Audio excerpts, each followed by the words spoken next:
For those who know where to look, illegal drugs and the addiction that follows are not hard to find.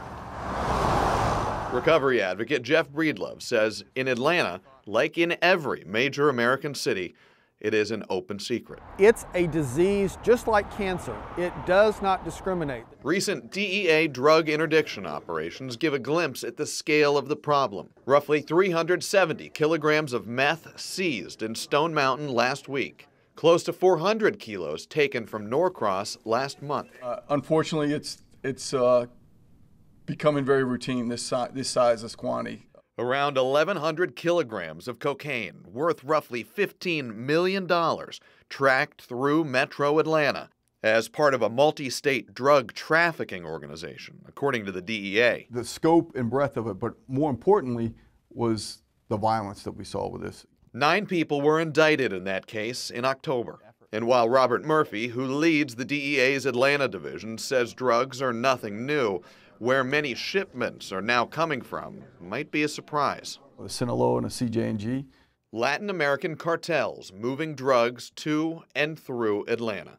So the highways, you can go up the East Coast, you can go out to Midwest, you can go, we have the highway system that makes it easy. All the drugs come through here, stockpiled, then they're shipped all over the U.S., and then the money comes back and is stockpiled and then they ship down. Atlanta is effectively a warehouse. It's a warehouse.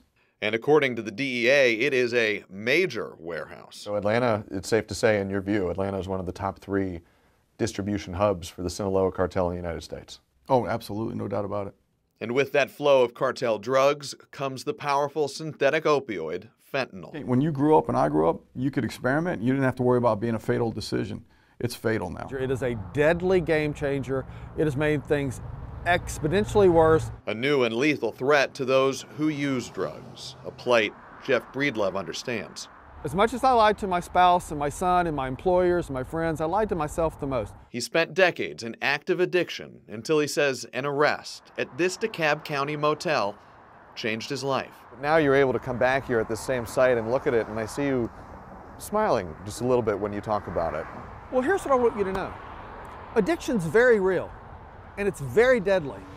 But recovery is real too, and that's the good news.